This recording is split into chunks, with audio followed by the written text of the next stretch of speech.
বলতেছি ইয়া রাসূলুল্লাহ ইয়া হাবিবাল্লাহ।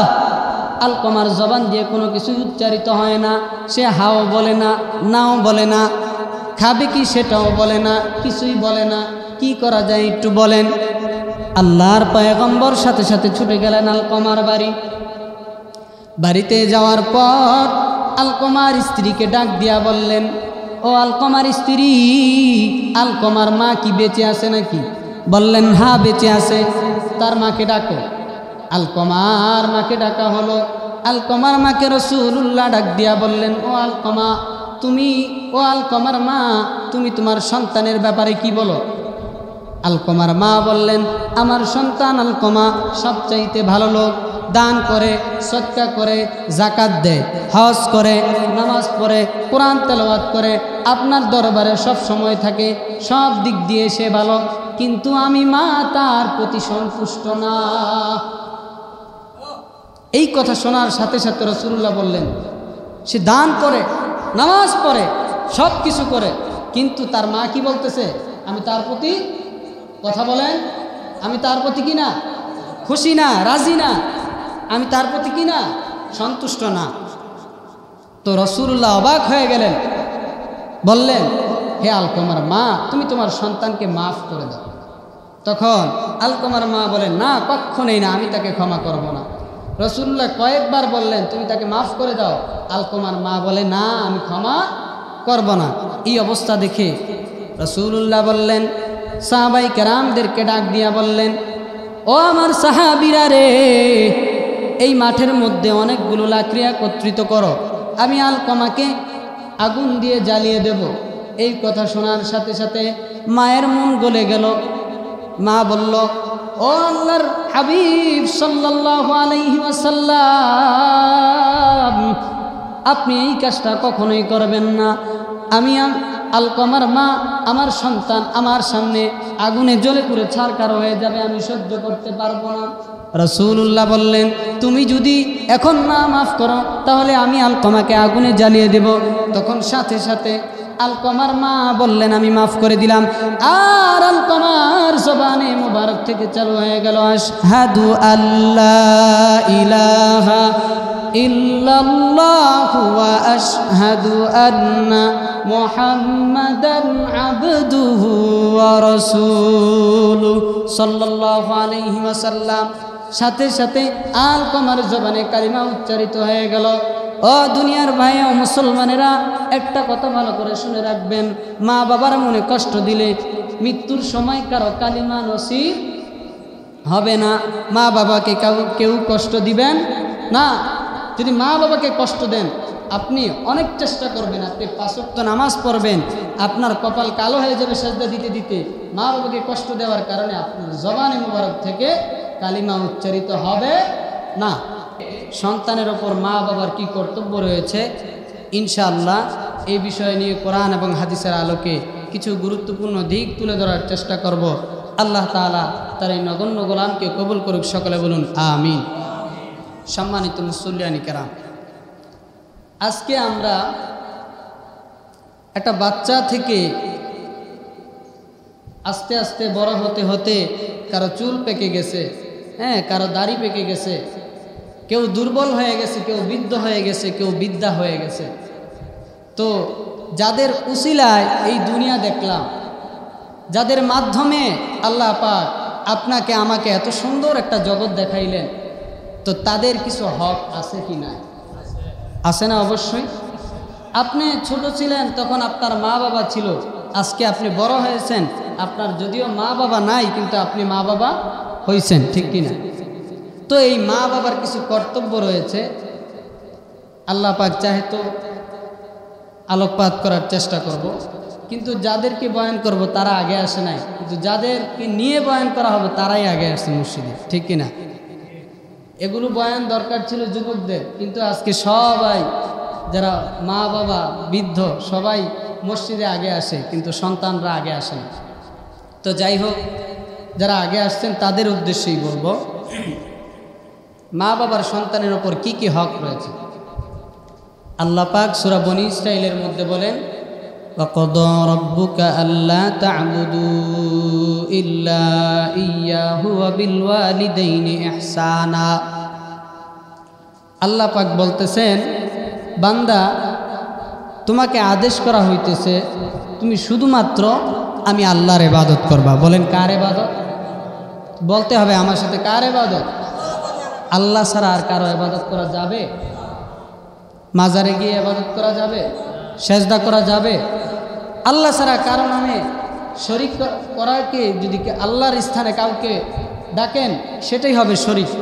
আর আল্লাহ পাক বলেন ইন্না শিরকা লাযুলমুন আযীম, শরীক হচ্ছে সবচাইতে মারাত্মক গুনাহ।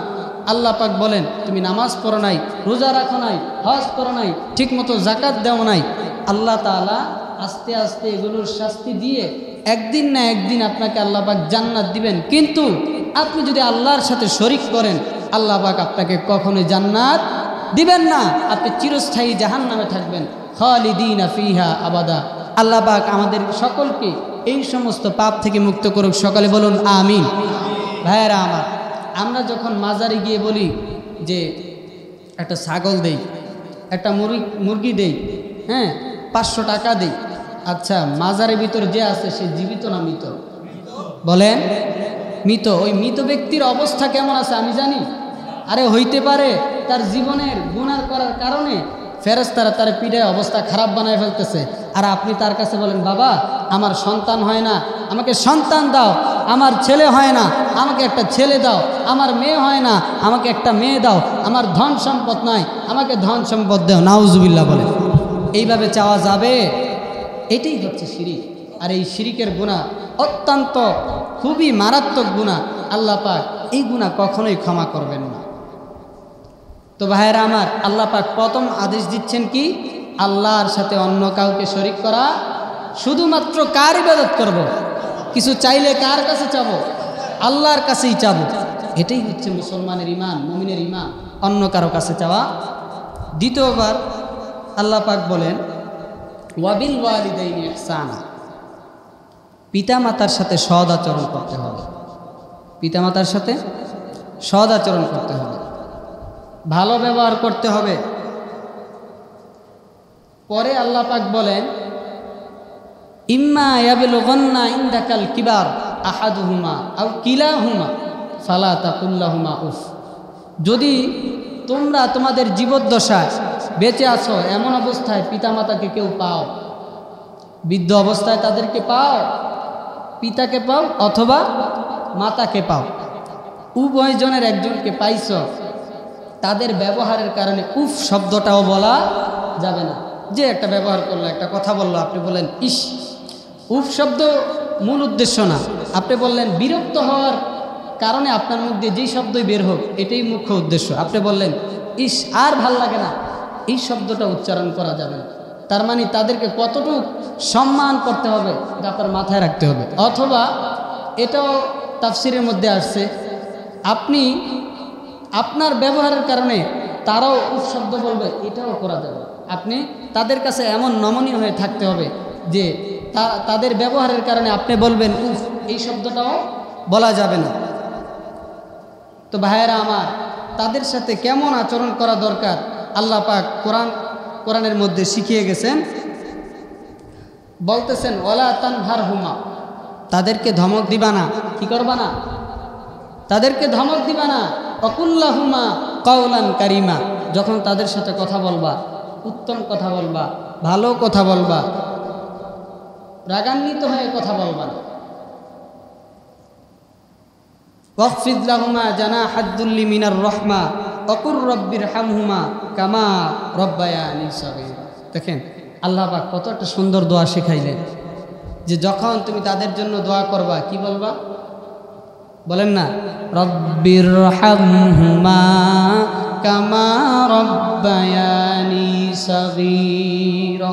হে আল্লাহ, আপনি তাদের উপর রহম করুন, তাদেরকে এমনভাবে লালন পালন করুন যখন আমি ছোট্ট ছিলাম, আমি শিশু ছিলাম, তারা আমাকে যেইভাবে লালন পালন করত। সুবহানাল্লাহ, এর চাইতে উত্তম দোয়া আর হতে পারে না। ভাইয়েরা আমার, পিতা মাতার খেদমত যারা করছেন তাদের পরিণতি কি হয়েছে এমন একটা ঘটনা আপনাদেরকে শোনায় যে তিনজন ব্যক্তি হযরত ইবনে আব্দুল্লাহ ইবনে ওমর রাদিয়াল্লাহু তাআলা আনহু হইতে বর্ণিত যে তিনজন ব্যক্তি ছিল, তারা কোথাও এক জায়গায় সফর করবে এই উদ্দেশ্যে বাড়ি থেকে বের হলো। সফরের উদ্দেশ্যে বাড়ি থেকে বের হয়েছে। তো রাত্র হয়ে গেল, এক জায়গায় অবস্থান করবে। তো একটা গুহার মধ্যে তারা প্রবেশ করল। তো গুহার মধ্যে প্রবেশ করার পর হঠাৎ করে প্রচণ্ড মেঘ বৃষ্টি, দমকা হাওয়া, এমন অবস্থায় এই কঠিন মুহূর্তে তাদের গর্তের যে মুখ ছিল এই মুখের মধ্যে একটা পাথর দ্বারা বদ্ধ হয়ে গেল। এখন তো তারা আর বের হতে পারবে না। একটা গুহার মধ্যে যদি পাথর দ্বারা এই গুহার মুখটা ভরে যায় তাহলে আর বের হওয়া যাবে? তো এই কঠিন মুহূর্তে তারা বলতেছে এই পাথর আমাদের দ্বারা এখান থেকে সরানো সম্ভব না, আসো আমরা এক কাজ করি, আমরা আমাদের জীবনে যে যত ভালো কাজ করেছি এই ভালো কাজের মাধ্যমে আল্লাহ তাআলার কাছে আমরা প্রার্থনা করি, হয়তোবা আল্লাহ পাক রব্বুল আলামিন এই আমাদের ভালো কাজের উসিলায় এই গর্তের মুখ থেকে পাথরটা সরাই দিবেন। এই মুহূর্তে একজন বলল, হে আল্লাহ, আমি আমার পিতামাতাকে সব সময় সম্মান করতাম, আমি কাজবাজ করার পর বাজার থেকে কোনো কিছু আগে আনলে পিতামাতাকে আগে দিতাম। একদিন কোনো এক কাজের কারণে আমি বহু দূর চলে যাই, আস্তে আস্তে রাত হয়ে যায়। তো আমি গরুর দুধ দহন করলাম, কিন্তু আমি গরুর দুধ দহন করার পর পিতামাতার সামনে উপস্থাপন করব এমন সময় দেখি আমার পিতামাতা ঘুমন্ত অবস্থায়। আমি সারা রাত্র ওই দুধের পেয়ালা নিয়ে দাঁড়িয়েছিলাম, আমার সন্তান কান্না করতেছে, তবে আমি আমার সন্তানকে দুধ দেই নাই। আমার স্ত্রী দুধ খাওয়ার ইচ্ছা করছে, তবু আমি দেই নাই। আমার দাস দাসী যারা ছিল কাউকে আমি দেই নাই। যখন আমার পিতামাতা ঘুম থেকে উঠলো, ওঠার পর আমি তাদের সামনে এই দুধ পেশ করলাম, তখন তারা খাইলো এবং তাদের আত্মা প্রশান্তি লাভ করলো।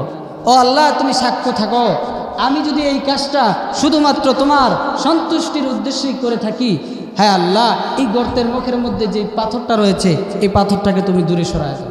সুবহানাল্লাহ বলেন। এই কথা বলার সাথে সাথে পাথরটা গর্তের মুখ থেকে একটু সরল, যে বাহিরের আলো বাতাস দেখা যায় কিন্তু বের হওয়ার উপক্রম না, বের হওয়ার মতো না। তো বের তো হওয়া লাগবে। তো লোক ছিল তিনজন, একজন এই দোয়া করল, দ্বিতীয় জন আল্লাহর কাছে বলল, হে আল্লাহ, আমি আমার এক চাচাতো বোন ছিল খুব সুন্দরী, আমার কাছে 100 দিনার চাইল। আমি একটা খারাপ প্রস্তাবের বিনিময়ে 100 দিনার দেওয়ার জন্য রাজি হইলাম। তখন সে আমার কাছে আসলো, আমি 100 দিনার দিয়েও দিলাম। তখন সে আমাকে বলল, হে আমার ভাই, তুমি কি আল্লাহকে ভয় করো না? কিয়ামতের দিন এই বিচারের কাঠগড়ায় আমরা দাঁড়াবো। এই কথা শোনার সাথে সাথে আমি খারাপ কাজে আর যাই নাই, আমি খারাপ কাজ থেকে ফিরে আসছি এবং ওই 100 দিনার যে আমি আমার বোনকে দিয়েছিলাম ওই 100 দিনারও আমি মাফ করে দিয়েছি। সুবহানাল্লাহ। আল্লাহর কাছে বলতেছে, আল্লাহ, এই কাজটাও যদি আমি তোমার সন্তুষ্টির উদ্দেশ্যে করে থাকি তাহলে এই গর্তের মুখ থেকে পাথরটা সরায় দাও। সাথে সাথে আরেকটু সরে গেল, কিন্তু বের হওয়ার মতো না। আরেকজন ব্যক্তি আছে, ওই ব্যক্তিও আল্লাহর কাছে বলল যে আল্লাহ, আমি আমার ক্ষেত খামার ছিল, আমার গোয়ালে ছিল এক মজুরি, দিন মজুর আমার বাসায় কাজ করত। একদিন কাজ করলো, সে তার মজুরি না নিয়ে চলে গেল। তার ওই জমানো টাকা দিয়ে আমি গরু কিনলাম, সেই গরুর মাধ্যমে অনেকগুলো বাচ্চা হলো। ভেড়া কিনলাম, ওই ভেড়ার অনেকগুলো বাচ্চা হলো। এইভাবে অনেকগুলো বাচ্চা হয়ে গেল।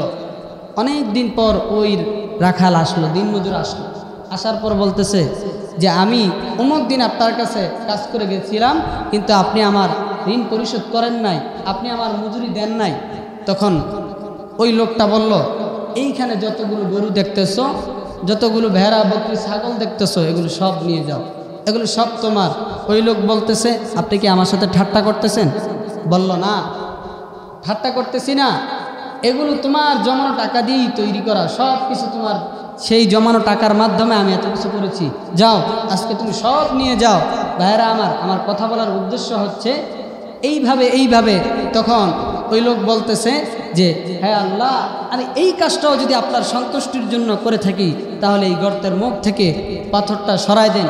সাথে সাথে এই গর্তের মুখ থেকে সম্পূর্ণ পাথর সরে গেল, তারাও সুন্দর করে বের হয়ে গেল। বলেন সুবহানাল্লাহ।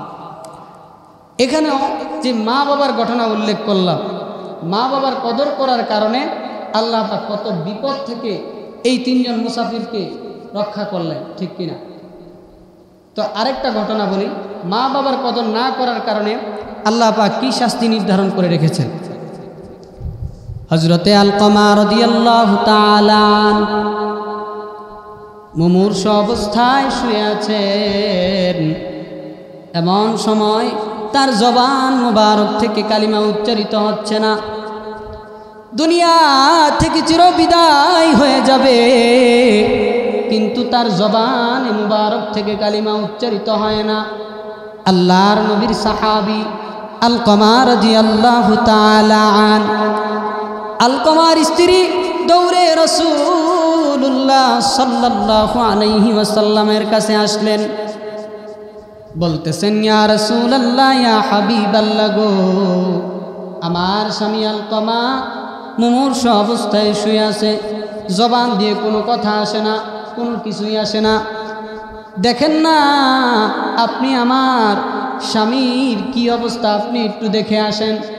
রাসূলুল্লাহ কয়েকজন সাহাবী পাঠাইলেন, যাওয়ার পর তারা অনেক চেষ্টা করলো যে জবানে মুবারক দিয়ে কালিমা উচ্চারিত হয় কিনা, কিন্তু না না না, জবানে মুবারক দিয়ে কালিমা উচ্চারিত হয় না।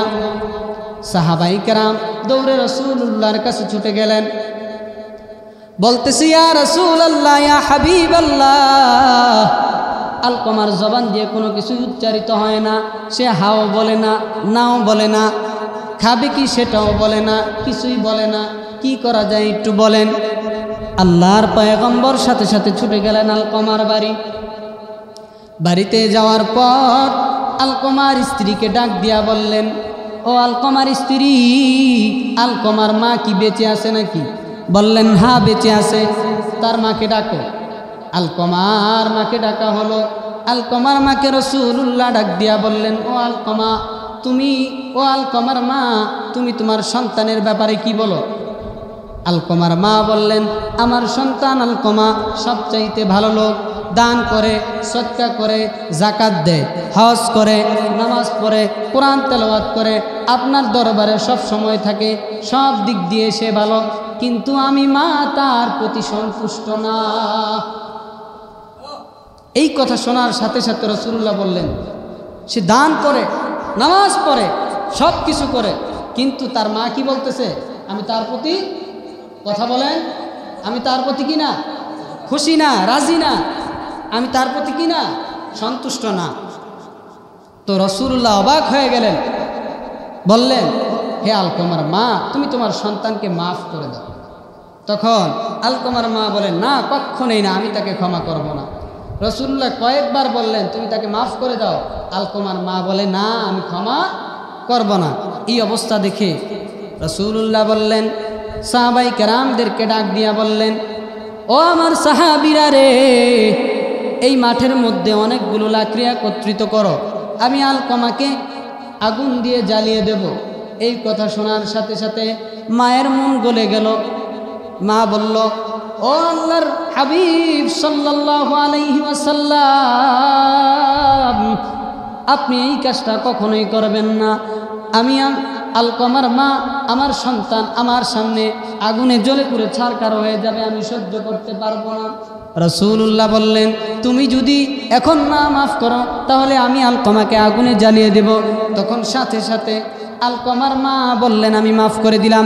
আর আলকামার জবানে মুবারক থেকে চালু হয়ে গেল, আশহাদু আল্লা ইলাহা ইল্লাল্লাহু ওয়া আশহাদু আন্না মুহাম্মাদান আবদুহু ওয়া রাসূলুহু সাল্লাল্লাহু আলাইহি ওয়াসাল্লাম। সাথে সাথে আলকমার জবানে কালিমা উচ্চারিত হয়ে গেল। ও দুনিয়ার ভাই ও মুসলমানেরা, একটা কথা ভালো করে শুনে রাখবেন, মা বাবার মনে কষ্ট দিলে মৃত্যুর সময় কারো কালিমা নসিব হবে না। মা বাবাকে কেউ কষ্ট দিবেন না। যদি মা বাবাকে কষ্ট দেন, আপনি অনেক চেষ্টা করবেন, আপনি 5 ওয়াক্ত নামাজ পড়বেন, আপনার কপাল কালো হয়ে যাবে সেজদা দিতে দিতে। মা বাবাকে কষ্ট দেওয়ার কারণে আপনার জবানে মুবারক থেকে কালিমা উচ্চারিত হবে না। এটা হচ্ছে মা বাবাকে কষ্ট দেওয়ার একটা কারণ। আপনি যদি কষ্ট দেন, আপনার জবান যেদিন আপনি মুমূর্ষু অবস্থায় হয়ে যাবেন, আপনার মৃত্যু ঘনিয়ে আসবে, আপনি চেষ্টা করবেন লা ইলাহা ইল্লাল্লাহ পড়া, কিন্তু পারবেন না, কালিমা পড়তে পারবেন না মা বাবাকে কষ্ট দেওয়ার কারণে। তো ভাইয়েরা আমার, আপনাদেরকে এই ঘটনা শোনানোর উদ্দেশ্য হচ্ছে মা বাবার খেদমত করব। আরেকটা ঘটনা বলি যে জীবদ্দশায় মা বাবার ওপর সন্তানের দায়িত্ব কি? 7টা হক রয়েছে। কয়টা? জীবদ্দশায় 7টা কর্তব্য সন্তানের উপর রয়েছে, আর মা বাবার মৃত্যুর পর 7টা কর্তব্য রয়েছে সন্তানের উপর। তো প্রথম কর্তব্য হচ্ছে, যদি পিতামাতা কারো জীবিত থাকে, প্রথম কর্তব্য হচ্ছে তাদেরকে সম্মান করা। কি করা বলেন? আমার সাথে বলতে হবে, তাদেরকে কি করা? সম্মান করা। 2 নাম্বার হচ্ছে তাদেরকে মহাব্বত করা, ভালোবাসা। যে পিতামাতার সাথে একটু ভালোবেসে কথা বললেন, মহাব্বত করলেন, সম্মান করলেন। সম্মান কি?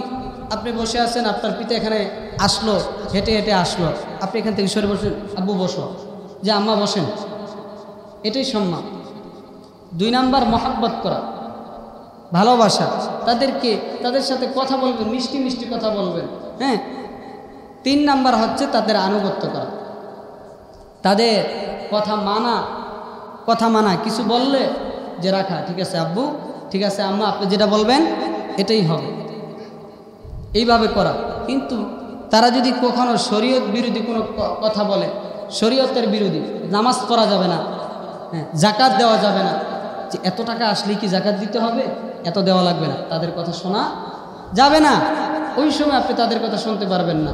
যখন তারা শরীয়তের বিরোধী কোনো কথা বলবে, তখন তাদের কথা আপনি মানতে পারবেন না, শুনতে পারবেন। কিন্তু যখন ভালো কথা বলবে, আপনার প্রত্যেকটা কাজ কথা তাদের শুনতে হবে। 3 নাম্বার আনুগত্য করা। 4 নাম্বার তাদের খেদমত করা। কি করা? খেদমত করা। অসুস্থ হয়েছে, তাদের খেদমত করলে, ওষুধ লাগবে, ওষুধ এনে দিলেন, পানি খাইতে চেয়েছে, একটু পানি খাওয়াইলেন, তাদের জন্য ফল ফলাদি নিয়ে আসলেন, তাদের জন্য ফল ফলাদি নিয়ে আসলেন। যে আমার আব্বু তো আম খাইতে পছন্দ করে, আম নিয়ে যাই, ঠিক আছে বললেন, আম নিয়ে গেলেন। হ্যাঁ, আমার আব্বু তো আমরা খায়, আমি বাজার থেকে আমরা নিয়ে আসলাম। যা খাইতে চায়, মিষ্টি পছন্দ করে, মিষ্টি নিয়ে গেলাম। তারপর তাদের প্রয়োজনে পাশে থাকা। আপনি এসিতে ঘুমান, হ্যাঁ, আপনার পিতা কষ্ট হয়। অনেকের পিতা মাতা বলে এরকম যে এসিতে থাকতে পারে না। বর্তমান অনেকে আছে এসিতে কষ্ট হয়, ঠিক আছে, কিন্তু আপনি ওই যে ফ্যানের রেগুলেটর খুব দুর্বল হয়ে গেলে ফ্যান কিন্তু আস্তে আস্তে ঘুরে, তা আপনি এদিকে খেয়াল করেন না। একটা ফ্যান দিছেন 1982 সালের, ওই ফ্যানই এখনও চলতেছে না। ফ্যানের একটা ভালো ব্যবস্থা করেন, ফ্যানের রেগুলেটর লাগাই দেন। আপনার সাধ্যমতো অনুযায়ী আপনি তাদেরকে খেদমত করা, প্রয়োজন পুরো করা আপনার সাধ্য অনুযায়ী। আপনার টাকা পয়সা নেই, আপনাকে তো বলে নেই যে উক্ত গোস্ত মাছ দিয়ে খাওয়ান। তার সাধ্য অনুযায়ী আপনি মিষ্টি খাওয়ান, আপনি ছোট ছোট যে মজা আছে তারা যেটা পছন্দ করে আর কি, তাদেরকে ওইটা খাওয়ান। অনেক সময় যে বাথরুম দূরে থাকলে বাথরুম কাছে আনার ব্যবস্থা করা, তাদেরকে হাঁটতে কষ্ট হয়, বাথরুমে লাইট থাকে না, লাইটের ব্যবস্থা করা। প্রত্যেকটা জিনিস খেয়াল করা, আপনার সাধ্য অনুযায়ী আপনি চেষ্টা করা। যে আপনার সাধ্য আছে যেটা ভালো ঘর করার, আপনি ঘর করেন। কি এরকম না আপনার বিল্ডিং করে দিতে হবে তাদের থাকার জন্য, না, থাকার জায়গাটা পরিবেশটা সুন্দর করা, তাদের জন্য উত্তম থাকার ব্যবস্থা করা, তাদের যেটা প্রয়োজন হবে, টাকা পয়সা হলে টাকা পয়সার ব্যবস্থা করা, কিছু কিছু টাকা দিলেন।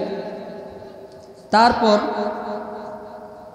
তাদের আরাম আয়েশের ব্যবস্থা করা। তারা যেইভাবে সুখ পায়, শান্তি পায়, এইভাবে তাদের আরাম আয়েশের ব্যবস্থা করা।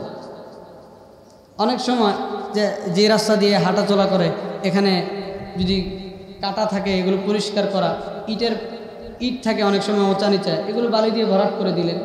তাদের রাস্তা চলাচলের ব্যবস্থা খুব সুন্দর করা, থাকার ব্যবস্থা করা, খুব সুন্দর থাকার ব্যবস্থা করবেন।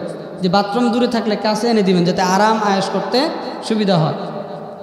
শীতের দিনে আপনি গরম পানির ব্যবস্থা করে দিন, এটাও একটা মাধ্যম আরামের ব্যবস্থা করা। শীতের দিনে গোসল করবে, আপনি বেশি করে গরম পানি ব্যবস্থা করে দিলেন, বা আপনার বাসার লোক দিয়ে করাইলেন, এটাও আপনি সব পেয়ে যাবেন। 7 নাম্বার হচ্ছে দূরে থাকলে সাক্ষাৎ করা। অনেক সময় সন্তান কাজের কারণে, চাকরির কারণে নারায়ণগঞ্জ, ঢাকা যে কোনো একখানে থাকে, তখন তার পিতামাতা গ্রামে থাকে। ওই অবস্থায় তাদের প্রত্যেক সপ্তাহে একবার হলেও তাদের সাথে সাক্ষাৎ করবে, দৈনিক একবার হলেও খোঁজ খবর নেবেন যে মা খাইছেন কিনা, আব্বা খাইছেন কিনা। এইভাবে তাদের সাক্ষাতের ব্যবস্থা করে। এই 7টা জীবদ্দশায়, এই 7টা পিতামাতা যখন জীবিত থাকবে, এই 7টার ব্যবস্থা করা। খেয়াল থাকবে আপনাদের কথাগুলো, খেয়াল থাকবে। তারপর তারা যখন ইন্তেকাল করবেন, তারা যখন মারা যাবেন, ওই সময় আবার তাদের জন্য 7টা হক রয়েছে। 1 নাম্বার, তাদের জন্য ইস্তেগফারের ব্যবস্থা, দোয়া করা। ইস্তেগফারের দোয়া করলে, আমরা প্রত্যেকেই তো গুনাহগার। এমন কেউ আছেন এখানে ফেরেশতা যে গুনাহ করেন নাই জীবনে একবার? আছেন? প্রত্যেকেই গুনাহ করছে, তাদের জন্য দোয়া করলেন, হায় আল্লাহ, আমার পিতামাতা জীবনে যত গুনাহ করছে আপনি মাফ করে দেন। এইভাবে দোয়া করা। 2 নাম্বার, ইসালে সওয়াবের ব্যবস্থা করা। আপনি কোরআন তেলাওয়াতের মাধ্যমে ইসালে সওয়াব করতে পারেন, দোয়ার মাধ্যমে ইসালে সওয়াবের ব্যবস্থা করতে পারেন, দান সৎকার মাধ্যমে ইসালে সওয়াবের ব্যবস্থা করলেন, যে পিতামাতার নামে 500 টাকা দান করলেন, হতে পারে। গরিব মিসকিনকে খাওয়াইলেন, এটাও ইসালে সওয়াবের একটা মাধ্যম। কিন্তু আমাদের বর্তমান সমাজে এই যে মানুষ আত্মীয় স্বজন মারা গেলে, পিতামাতা মারা গেলে যে খাবার ব্যবস্থাটা, এটা আমরা উত্তম পন্থায় করতে পারি না। আমরা চেষ্টা করব গরিবদেরকে খাওয়ানো, যারা খাইতে পায় না এমন ব্যক্তিদেরকে খাওয়ানো। আমরা অনেক সময় আত্মীয় স্বজনদেরকে দাওয়াত দিই, তাদের টাকা পয়সা আছে, তাদের তো খাবারের ব্যবস্থা আছে, কিন্তু এটা আমরা অনেকে বুঝি না। চেষ্টা করব গরিব মানুষ যে খাইতে পায় না, একবেলা খাইলে আরেক বেলা খাইতে কষ্ট হয়ে যায়, বা যে ভালো মন্দ খাইতে পায় না, এমন লোকদেরকে খাওয়ার ব্যবস্থা করা। ঠিক আছে, বুঝবেন তো ইনশাল্লাহ। তারপর তাদের বন্ধুদেরকে সম্মান করা, যে আমার পিতা জীবদ্দশায় এদের সাথে চলছে, হ্যাঁ, আমার মা অমুকের সাথে চলছে, এদেরকে খোঁজখবর নেওয়া, হ্যাঁ, এদেরকে সম্মান করা। আব্বার বন্ধু, আমার পিতার বন্ধু রাস্তা যাইতেছে, আসসালামু আলাইকুম, ভালো আছেন, কি অবস্থা, আপনার শরীর স্বাস্থ্য ভালো, এটাই সম্মান। 1 কাপ চা খান, এটাই কথা বলেন, এটাই সম্মান। এতটুকু করা আল্লাহ রাসূল আমাদেরকে শিখাই গেছেন। এইভাবে তাদেরকে সম্মান করা, তাদের খোঁজ খবর নেওয়া। তাদের খোঁজ খবর নেবেন কি? অনেক সময় এই আব্বার বন্ধুদের, পিতার বন্ধুদের, আম্মার বান্ধবীদের অনেক সময় এমন হয় তাদের সন্তানরা তাদের খোঁজ খবর নেয় না। আপনি যখন আপনার টাকা পয়সা আল্লাহ দিছে, আপনি কি করলেন? ওই তাদেরকে বললেন যে 500 টাকা খায়েন, এমনি দিলাম। এই যে এইভাবেই তাদের সাহায্য করা। আপনি জানেন যে অমুকের এই সমস্যা, অমুকের এই সমস্যা, তাদেরকে দিলেন 500-1000 টাকা দিলেন, আপনি খায়েন, এমনিই দিছি, খুশি। এইভাবেও তাদেরকে সাহায্য করা যায়। আমরা পারবো তো ইনশাআল্লাহ। তারপর পিতামাতার ঋণ পরিশোধ করা, সবচেয়ে গুরুত্বপূর্ণ বিষয় পিতামাতার ঋণ পরিশোধ করা। যখন এই সামিয়ানা, আপনার মৃত লাশ জানাজার মাঠে উপস্থিত হয়, আমরা সকলেই বলি যে যত পান দিব। অনেক ক্ষেত্রে এটা পূরণ করা হয় না পরবর্তীতে, কিন্তু এটা আপনার ওপর কর্তব্য, আপনার ওপর দায়িত্ব, ওয়াজিব, যে পিতামাতা যদি ঋণ থাকে সেই ঋণ পরিশোধ করার ব্যবস্থা করা। তারপর 6 নাম্বার, তাদের কোনো ওসিয়ত থাকলে ওসিয়ত পূরণ করা। কেমন ওসিয়ত? যে আমি তো চাইছিলাম অমুক মসজিদে 1000 টাকা, 5000 টাকা, 10,000 টাকা দিব, অমুক মাদ্রাসায় এত টাকা দিব, অমুক মাদ্রাসার ছাত্রদেরকে এতিমদের যারা আছে তাদেরকে খাওয়াবো, এইরকম যত ভালো ভালো ওসিয়ত আছে সব ওসিয়ত পূরণ করা। পিতামাতার কোনো ওসিয়ত থাকলে ওসিয়ত কি করা? পূরণ করা। তারপর তাদের কবর জিয়ারত করা। আপনি সপ্তাহে দৈনিক একদিন না পারেন, সপ্তাহে একদিন গেলেন, বিশেষ করে জুমার দিন গেলে, কারণ এই দিন তো অনেক সময় জুমা নামাজ পড়ে যদি সরাসরি আপনি কবরস্থানে চলে যান, একটু দোয়া করলেন, সারা সপ্তাহে আপনি চেষ্টা করলেও পারা যায় না, কিন্তু জুমার দিন চেষ্টা করবেন যে আজকে জুমার দিন আমি আজকে নামাজ পড়লাম। হ্যাঁ, আমার পিতামাতারও তো একটা হক আছে, পিতামাতার একটা হক আছে না? এই আপনি যখন আপনার সন্তানকে হাতে করে নিয়ে ওই কবরস্থানে যাবেন, আপনি যখন মারা যাবেন তখন আপনার সন্তান মনে রাখবে আমার বাবা তো জুমার নামাজ পড়ার পর ওই কবরস্থানে চলে যেত, আমিও যাই। অনেক সময় অভ্যাস পরিণত হয়ে গেলে মন না চাইলো যে না তবুও যাই, এরকম হয়। অনেক সময় না গেলে খারাপ লাগে। অভ্যাস যখন হয়ে যাবে আপনার, তখন খারাপ লাগবে। আপনি যখন একটা জিনিস অভ্যাসে পরিণত করবেন, অনেক মানুষ আছে যে নামাজ তার না পড়লে খারাপ লাগে, আছে না অনেকে এরকম? এই গুণ, এই সিফাত যার ভিতরে থাকবে সে মুমিন। সুবহানাল্লাহ বলে। যার ভিতরে এতটুকু কাজ করে, নামাজ পড়তে পারলাম না, খারাপ লাগলো, আমার নামাজটা মিস হয়ে যাব, আমার নামাজটা মিস হয়ে গেল, এই ব্যথা একটা যার ভিতরে আসে সে মুমিন। আমরা জ্বর মাপি না, একটা থার্মোমিটার আছে তো, আছে না? আমার সাথে কথা বলতে হবে, আছে তো? যখন ওই থার্মোমিটার দেন তখন বের করার পর বুঝেন যে জ্বর এত ডিগ্রি আছে, এত ডিগ্রি আছে। তো মুমিন বান্দা যে একটা মুসলমান সে মুমিন কিনা, একটা মুসলমান সে মুমিন কিনা, এটার থার্মোমিটার হচ্ছে এই যে ভালো কাজ না করতে পারলে ব্যথা লাগে, নামাজ পড়তে পারেন নাই ব্যথা লাগে, ভালো কাজ করতে পারেন নাই ব্যথা লাগে। হ্যাঁ, সবাই গেল, জামাতে গেল, আমি গেলাম না, ইস, এই একটা ব্যথা, এইটাই হচ্ছে থার্মোমিটার। একটা মুসলমানের সে মুমিন কিনা এই থার্মোমিটার হচ্ছে ভালো কাজ না করতে পারলে ব্যথা লাগে, আর খারাপ কাজ যদি হয়ে যায় তখন তার কষ্ট লাগে। বুঝছেন? খারাপ কাজ যখন হয়ে যাব যে খারাপ হয়ে গেল, ইস, এই আফসোস হিসাব করে, এটাও একটা মুমিনের সিফাত।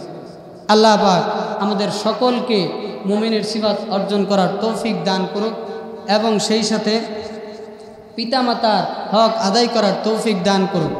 পিতামাতার 7টি হক তাদের জীবদ্দশায় এবং তাদের ইন্তেকালের পর 7টি হক আমাদের সকলকে আদায় করার তৌফিক দান করুক। আমা তৌফিকি ইল্লা বিল্লাহ।